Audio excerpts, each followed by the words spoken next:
Rashid al-Mansuri stared at the security camera feeds on his laptop in the dead of night, the glow of the screens illuminating his exhaustion and defeat. His luxurious Dubai penthouse was quiet, expensive, and utterly empty. A framed photograph nearby captured a moment he couldn't return to, his late wife, Layla, smiling with their son, Omar, when Omar was younger and somehow more connected to the world. Rashid watched empty rooms instead of life. Omar, now 16, lived mostly behind closed doors, headphones permanently attached to his head, world organized into exact patterns and routines that no one had yet been able to understand. Caregivers had come and gone, 8 in 2 years, each leaving behind packed bags and notes of apology, each failure nudging Rashid further into desperation.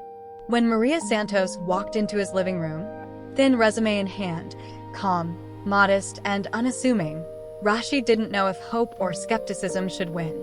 His son was nonverbal most days, prone to violent meltdowns and completely unreachable.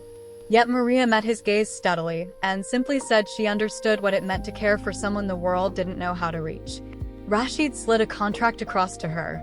Cameras installed, he said, and waited to see if someone truly capable could be found. What happened next would not just change Omar's life. It would transform Rashid's understanding of connection, love, and the unexpected places healing can emerge. Maria unpacked her single suitcase in the guest room, each item unremarkable until she placed them near the bed. The clothes, the Bible, and a framed photo of a teenage boy with special needs she had kept since her own childhood. This wasn't just another job for Maria. It was a calling she carried like a quiet flame. Technicians installed cameras strategically across the expansive house, living room, kitchen, hallways, and outside Omar's bedroom door at Rashid's insistence. He wanted to know there was nothing to hide, nothing to fear. Maria didn't flinch. Cameras were tools, not barriers. Rashid watched all 4 feeds every night from his office, checking for signs of incompetence, worry, or loss of control. But the first week passed without drama. Omar stayed in his room, headphones on, completely disengaged. Maria followed the carefully typed schedule, left breakfast outside Omar's door, and worked quietly on puzzles in the living room. Nothing remarkable occurred. Rashid began to let himself breathe a fraction easier. Then, on day 5, construction noise erupted in the building. Drilling, hammering, unpredictable disarray. Omar's meltdown was volcanic in force. Furniture overturned, walls pounded, a cacophony of distress that would have sent most caregivers fleeing. Maria didn't move toward him. She sat in the hallway outside his door, humming a soft, repetitive melody that seemed to carry centuries of care in its purity.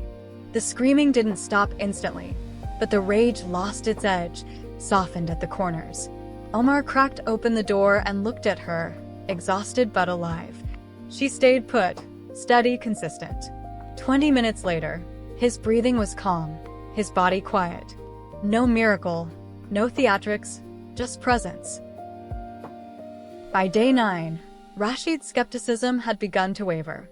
Maria had placed a 1000-piece puzzle of the cosmos on the living room table and was working on it when Omar passed by.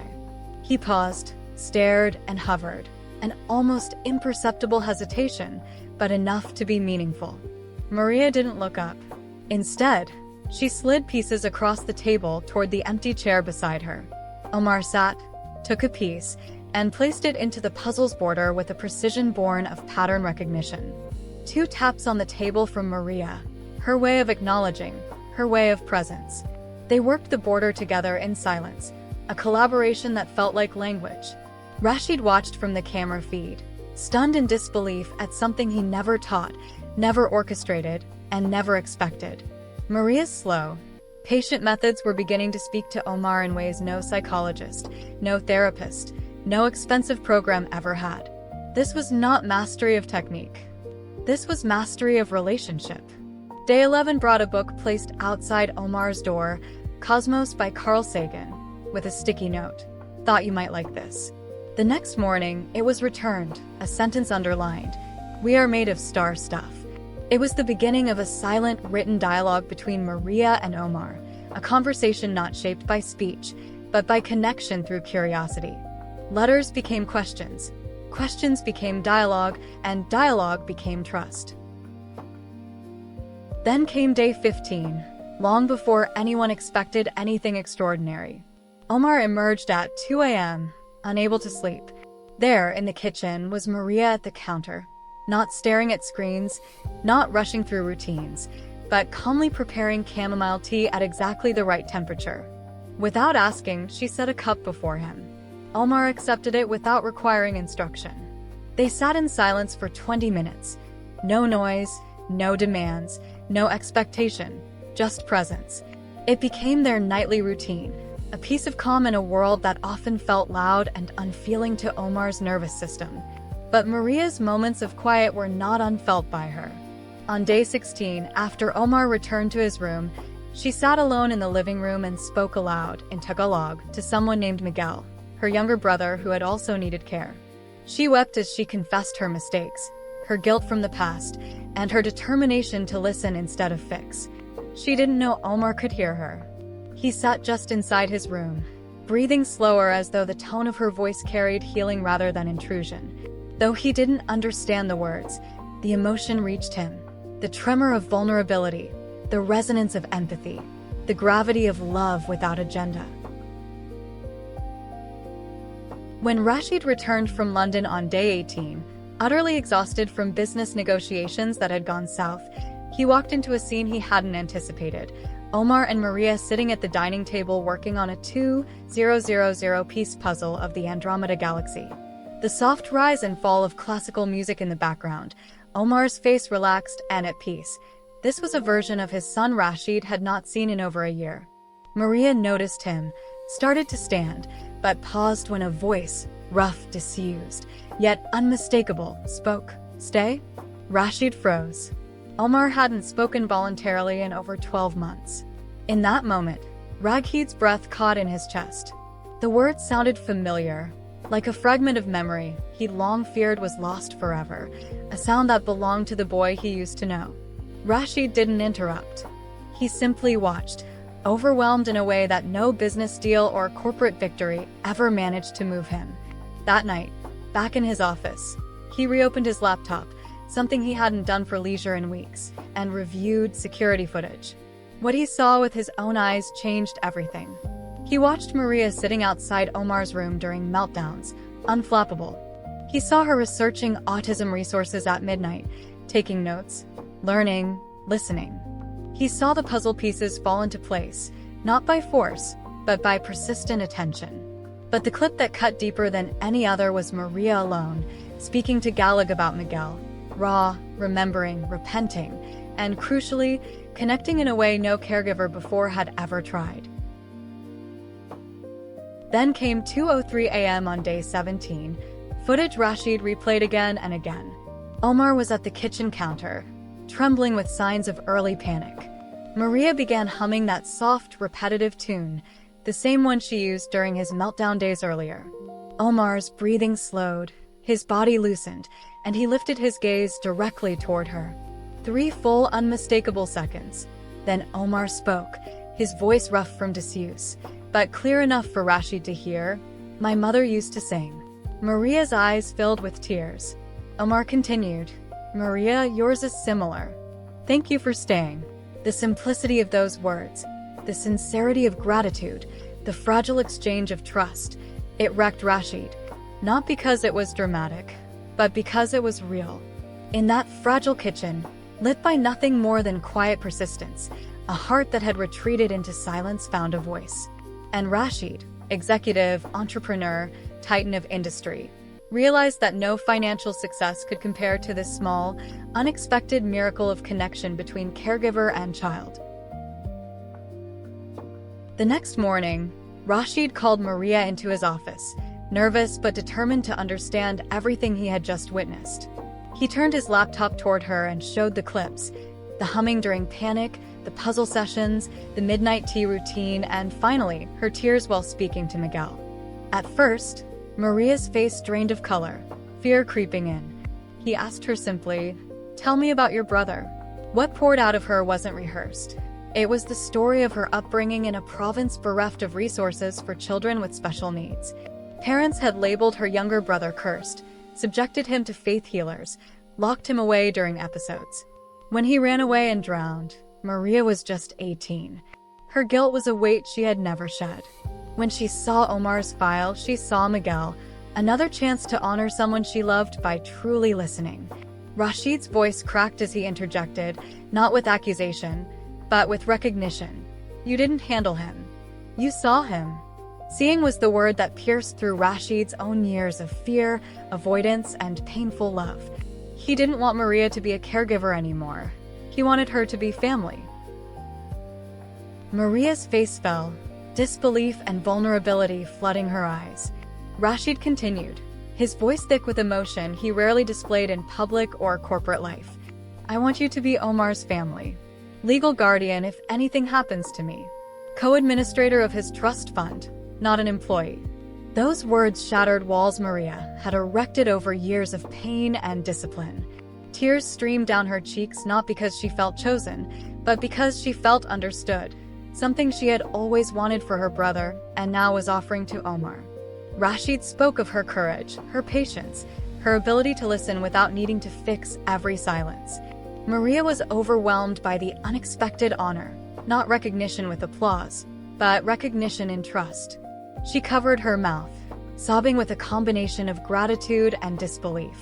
She had never been someone's family before, at least not in the way she understood it now. Rashid told her something he had never said to anyone. You didn't fail, Miguel. You are here because you are the answer to his story.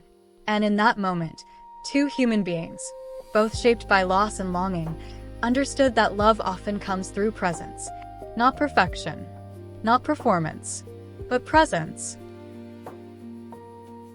That night, Rashid sat on the floor of the living room. Omar sat beside him, correcting his father's hand positions as they practiced sign language together.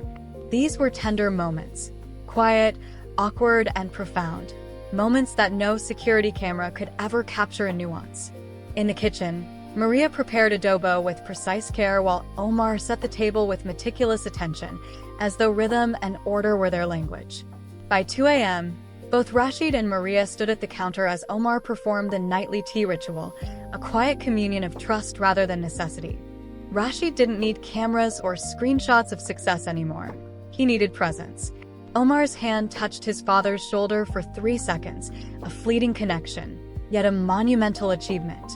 Rashid turned to Maria, eyes wet, and she simply nodded. That night, the 4 monitor feeds, living room, kitchen, hallway, Omar's bedroom door, continued recording, but Rashid's laptop remained closed. He didn't watch anymore. He lived. He was finally participating in the family that had been broken, healed, and reassembled through love rather than surveillance. In the days that followed, Rashid restructured his life. Emails were sent resigning from the CEO post, shifting priorities from endless deals to family first. His board was surprised, some even resistant, but Rashid had seen something no business metric could ever quantify: the exponential value of presence. His son was no longer a story of silence and suffering. Omar was a companion in work, learning sign language, teaching patience, and modeling quiet persistence. Maria became co-guardian and co-leader of Omar's trust, entrusted with decisions not as a staff member, but as family. Together, they celebrated small victories: a longer eye contact, a shared puzzle border completed, a new night rhythm where tea and quiet happened without tension. In the kitchen, all 3 prepared dinner, Rashid chopping vegetables carefully, Maria seasoning adobo with natural intuition, Omar arranging plates and silverware with exact precision. They lived in the beautiful tension of ordinary life, discovering that joy isn't found in spectacular moments, but in consistent, quiet presence with another soul. As days became weeks, Rashid watched Omar blossom in ways he had never believed possible. No, Omar didn't suddenly become a neurotypical teenager, but his world expanded. He spoke more often. He engaged deeper. Books exchanged between him and Maria formed a silent yet evolving dialogue. She left a brief history of time outside his door one morning and found notes in the margins, questions about black holes, time, existence. His mind was curious, His voice was returning, and most importantly, his presence mattered. Rashid sometimes felt like an observer to his own son, rediscovering the beauty of language, expression, and gentle human exchange. Maria never forced anything. She merely invited Omar into experience. The universe of his inner world, once unapproachable, began to share its contours. Rashid, ever analytical and data-driven, realized that what he thought would be a therapeutic journey was actually a relational miracle. The puzzle pieces they worked on together weren't just fragments of a galaxy. They were fragments of trust, connection, and healing. In every piece fitted, something ancient within Omar's being clicked into a rhythm of belonging. Friends, family, and colleagues watched Rashid's transformation with confusion, admiration, and in some cases, disbelief. Those who knew him only through business deals and high-stakes negotiation couldn't reconcile the image of ruthless executive with the gentle father practicing sign language at dawn. But those closest to him saw something deeper, a man who finally looked inside himself rather than outside for validation. Maria's influence was not flashy or scene-stealing. It was sustained, consistent care. She didn't rely on techniques alone. She relied on humanity. Rashid began inviting his board members to observe the puzzle sessions and tea rituals as though these were board meetings of the soul. He spoke about long-term investments differently. No longer did he reference shareholder returns exclusively. He spoke about return on relationship. People who had once sat across from him in stark glass conference rooms found themselves moved, challenged, and occasionally enlightened by authenticity rather than rhetoric. Through quiet example, Maria and Omar were teaching everyone around them what it means to belong, to connect, to listen, and to love without halt. One afternoon, Rashid took Maria and Omar on a quiet trip, not to a resort or a luxury destination, but to a place resonant with both tragedy and peace, the orphanage where Maria had grown up. Old caretakers remembered her, a young woman who showed care for children with special needs long before she had a reason to think it would define her life. They spoke of her younger brother, Miguel, whose life faded too soon and whose memory became Maria's compass guiding every act of compassion since. When the children there saw Omar and Maria, something powerful rippled through the courtyard. Not just curiosity, but resonance. Children who struggled to trust approached both of them, opening up slowly, cautiously, but undeniably. Rashid watched as Maria knelt into their world, not as guest, not as visitor, but as one of them, someone who understood deep, enduring hardship. Omar handed out puzzle pieces to kids who barely spoke yet found delight in connection through quiet touch. No words were necessary to communicate empathy. Their presence did the speaking. Rashid felt a swelling in his chest he hadn't known in years. Life, after all his wealth and accomplishment, had led him here, not to success, not to applause, but to shared existence, shared imperfection, shared humanity. News of Omar's progress and Maria's quiet mastery began to spread beyond the family circle. Autism specialists, educators, and therapists reached out to Rashid, not for endorsement, but for understanding. They wanted to know how a caregiver seemingly with no formal psychological training could elicit connection where dozens had failed. Yet when asked about her methods, Maria said only one thing: "I didn't fix him. I saw him." The specialists, disarmed by the simplicity, began reevaluating their own approaches. Some invited Maria to consult or speak at conferences. Others incorporated elements of her relational style into their own frameworks. But Maria wasn't interested in fame or professional accolades. She spoke of her brother, of the endless cycle of misunderstood individuals who needed recognition more than intervention, empathy more than technique. She believed that humanity itself was the foundation of healing. The specialists who studied her work found that what she did wasn't taught, it was felt. And in that feeling lay something deeper than therapy manuals could ever articulate: presence. In the home, the transformation continued in subtle, breathtaking ways. Omar no longer avoided company. He welcomed it on his own terms. He began producing drawings of galaxies, annotated with his own speculative notes about stars, time, and existence. Maria framed one drawing and placed it where Rashid would see it each morning. Rashid walked into the living room one day and saw Omar rearranging furniture, not in the frenzy of a meltdown, but in the precision of pattern and design. They spoke briefly, using a combination of sign, word fragments, and expressive eyes, and Rashid realized that communication isn't limited to speech. It is expressed in stability, intention, rhythm, and trust. Dinner routines became family rituals. Laughter in the kitchen, stories exchanged in rhythm rather than words, and silent trust shared over warm meals. Rashid sometimes watched in awe, feeling like an observer to something too precious for terminology, a fusion of minds, bodies, and histories. Living with special needs was not a problem to be solved. It was a life to be understood. And in that understanding, the family flourished. One evening, Rashid asked Maria why she persisted even when progress seemed so slow. She spoke of her brother Miguel, how he had once needed someone to stay rather than fix. Miguel was misunderstood, mislabeled, and ultimately lost because the world refused to meet him where he was. Maria carried that guilt like a shadow, until Omar came into her life. She saw in him not a challenge or a task, but a second chance at understanding what she'd once failed to give her brother. Omar's accomplishments weren't monumental. A shared puzzle border, a midnight cup of tea, a rare spoken word, but they were human. Maria believed that every person had a rhythm, a pattern, a beat that could be listened to, not coerced. Rashid absorbed this truth deeply. His life had been dominated by schedules, expectations, targets, and efficiency. But presence, the quiet, unquantifiable presence, had no metric. In learning this, he discovered that love is not transactional. Love doesn't demand results. It demands continuity. As the bond between Omar and Maria deepened, something unexpected happened.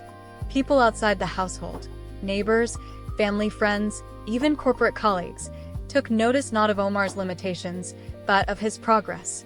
They witnessed him sit at dinner without meltdown, help set the table, and engage calmly in household tasks. These small achievements resonated more than any triumphs recorded on a business ledger ever had for Rashid. His colleagues remarked on the change in him, not his professional output, but his human presence. He was less hurried, less distant, less captive to ambition. When he walked into a meeting now, he carried embrace instead of competition. In casual conversation, he often cited his home life as his greatest teacher, a truth that confused some, inspired others, and challenged many to reevaluate their own versions of success. Meanwhile, Omar's silent dialogues, through books, puzzles, and tea rituals, became a quiet testimony to the beauty of connection over correction. Then came the day Rashid invited extended family, people who had once questioned his decisions, to witness Omar's progress firsthand. They gathered around the dining table, skeptical yet curious, watching a scene that defied expectation. Omar, focused and calm, working carefully on a puzzle with Maria. No meltdown, no tension, just connection. Someone asked Omar a question and he responded, not with rushed language, but with meaningful silence and occasional word fragments amplified by gestures. Tears filled Rashid's eyes. This was not just a parent's victory. This was a testament to commitment. It was also a reminder that expectations often overshadow potential. Guests watched as Omar offered Maria a chair, a silent sign of inclusion, not command. That simple gesture, a teen autistic child inviting participation rather than isolation, drew a collective breath from everyone present. They saw possibility where once there was fear. They saw connection, not merely function. And in that witness, they were invited into a deeper understanding of what humanity can be when approached with patience, respect, and openness. Rashid recorded these family gatherings, not for security, but for memory. He began saving small clips of Omar's milestones, a shared smile, a puzzle piece placed, a moment of eye contact held longer than expected. These weren't trophies. They were evidence of life unfolding in meaningful ways. They proved that care, when applied with heart, can unlock worlds no amount of training or textbooks ever could. Rashid shared some clips with his board upon request, not for corporate messaging, but because a few executives had asked about real-world impact. These were not polished documentaries. These were lived moments, raw, imperfect, and breathtakingly real. Some executives wept. Others reflected on their own relationships. They began to speak of balance not as a fleeting ideal, but as a lived commitment. They sought ways to create human-centric workplaces, prioritize empathy, and build families alongside careers. While not all embraced these changes immediately, many acknowledged that something profound had shifted, a lesson no quarterly report could ever teach. News outlets eventually caught wind of this deeply human story after Rashid published a heartfelt message online, not a plea for attention, but an honest testimony of transformation. Headlines spoke of a billionaire who discovered true value in his autistic son's evolving world. They spoke of Maria, a Filipino caregiver whose presence healed what fear and therapy could not. Autistic communities around the world shared the story as a piece of hope, not spectacle. Parents wrote to Rashid, telling him how his journey shifted their perceptions of possibility. Educators praised the emphasis on relationship rather than performance. Autism advocates highlighted Maria's listening-first model as a paradigm worthy of deeper engagement. International conversations began shifting from control and correction to presence and partnership. What started as a single act of employment became a movement of recognition that every human being, regardless of cognitive difference, has a language of connection waiting to be understood. In time, Rashid and Maria hosted workshops with therapists, educators, and families, not as experts proclaiming doctrine, but as participants sharing lives. They spoke of puzzles, tea, books, humming, and presence, not as techniques, but as landmarks of connection. Families attending these workshops brought notebooks, recorded, and tried to translate the subtle rhythms of attention into their own lives. Some returned months later with stories of small, quiet breakthroughs in their own children. Others shared tears of recognition that, long ago, they had given up on connection due to the sheer weight of frustration and doubt. In these interactions, Rashid found something remarkable. People weren't seeking a formula anymore. They were seeking understanding. They weren't pursuing mastery. They were pursuing presence. And in that pursuit, families found dignity, value, and renewed hope. Meanwhile, Maria remained humble, often reminding everyone that her work was born from her own wounds, her own journey with loss and misunderstanding. She openly shared stories of Miguel, not as a tale of tragedy, but as a lesson in listening that shaped her entire life. She talked about how her younger brother's struggles had once isolated him into solitude and misunderstanding, and how the world's failure to see him had cost him his life. Maria said that when she met Omar, she saw echoes of Miguel, a chance to correct the memory of love rather than rewrite history. She told families that respecting the other's rhythm, not imposing one's own, was essential. This raw honesty resonated deeply. People weren't just learning caregiver techniques. They were learning how to be present. Her voice became a quiet beacon not just for autism, but for every human longing to be seen rather than fixed. Rashid's own transformation did not stop at Omar. He began reconnecting with his own roots, tracing back to moments he had once neglected, birthdays missed, conversations avoided, presence postponed. He realized that his definition of success had been shaped by societal expectations, power, wealth, influence, and that true success was measured by connection, not conquest. In corporate meetings, he began advocating for policies that supported family care, parental presence, and work-life integration. He wrote articles, gave interviews, and spoke at conferences about the importance of relationship in every field, not just in homes, but workplaces, schools, and communities. He told audiences, "If you never learn to see the person beside you, you will never understand humanity." And in that statement, leaders across different sectors recognized a truth that was both humbling and profound. Business became not only about profit, but about people. Education became not only about knowledge, but about connection. And communities became not only functional, but human. A particularly touching moment came when a father of another autistic teen wrote to Rashid, confessing how he had lost hope long ago. After seeing Rashid's story, he tried Maria's approach in his own home, not with expectations, but with intention. A few months later, he wrote again, His son spoke his first sentence in years, not a demand, but a greeting. The father said he never would have believed connection could spark voice again if he hadn't seen Omar's progress.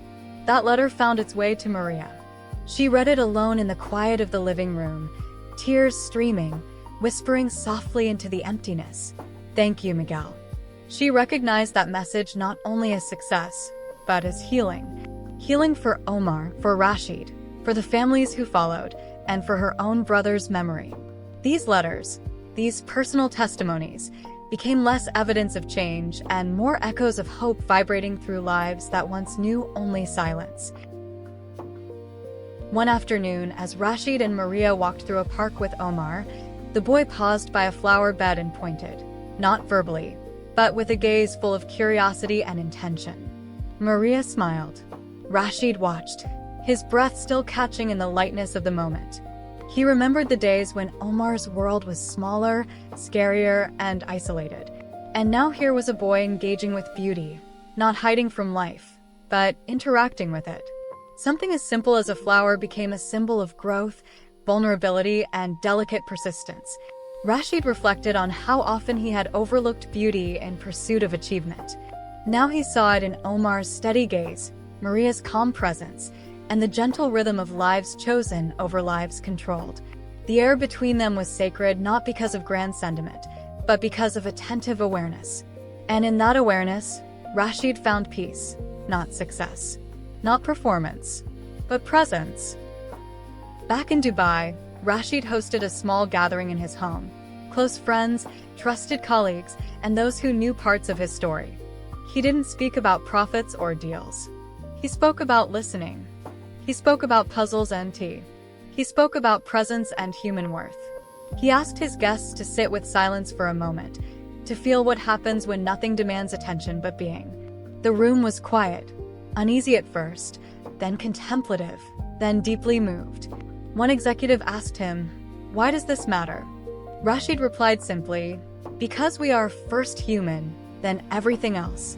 The question revealed a truth often ignored. Society invests in roles: CEO, caregiver, parent, specialist, but people invest in relationships. That evening, stories were shared of loved ones long overlooked, of moments missed, of empathy postponed. And in the warmth of shared humanity, Rashid understood that his journey had become a gift not only to his family, but to every person present. Word continued to spread, and before long, universities and autism research centers reached out for insight into the dynamic between Omar and Maria. Some researchers tried to quantify the connection. Playlists of humming patterns, temperature of tea, time of day, puzzle progress, but Maria gently reminded them that not everything that matters can be analyzed. Presence is not a metric, she said. It's an experience. Students and scholars began reframing their research to prioritize relational intelligence, not only in autism, but in human development generally. Psychologists wrote papers on attentive communion. Educators published findings on reciprocal engagement, and community organizers shifted toward inclusion rather than correction. Maria's influence became not only therapeutic but cultural, a shift from fixing outcomes to honoring process. Her approach was not a universal formula, but an invitation to see people as people, not projects. And in every classroom, lecture hall, and living room where this story was told, listeners found echoes of their own experiences, moments where connection mattered more than control. Meanwhile, Omar, once unreachable, once hidden, became a quiet ambassador of possibility, not through speeches or performance, but through presence. He visited schools, read books with children, worked puzzles alongside adults, and shared tea with neighbors who respected his rhythm. People stopped asking what was different about him. They began noticing what was human. Teachers noted that when Omar looked at them, it was not avoidance, but attention on his own terms. Those who once misinterpreted silence as disconnection now saw it as underrated dialogue. Omar's progress wasn't spectacular in dramatic terms. It was steady, consistent, and relational, an arc that spoke louder than any loud victory. In that subtlety was a message. Disruption isn't always explosive. Some miracles happen in the deliberate pace of slow presence. As months turned into years, Rashid and Maria continued not only to nurture Omar, but to nourish humanity's capacity to recognize rather than fix. They hosted community workshops, wrote essays, shared personal testimonies, and partnered with educational and mental health institutions worldwide. They never chased attention. It found them because there was truth in their story. People don't remember skill alone. They remember connection. They don't carry formulas in their hearts. They carry moments of seeing and being seen. And that was the heartbeat of their journey. That presence, steadfast, ordinary, patient, attentive, is more powerful than any diagnosis, technique, or intervention ever taught.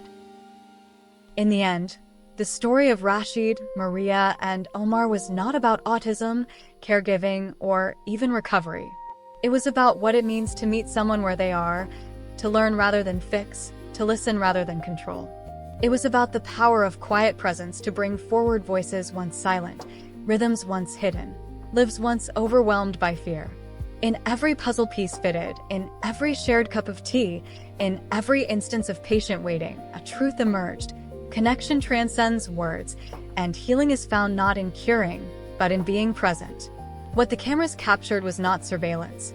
It was proof that unconditional presence, sustained over time, can move into spaces where doubt once lived and breathe life into worlds once thought unreachable.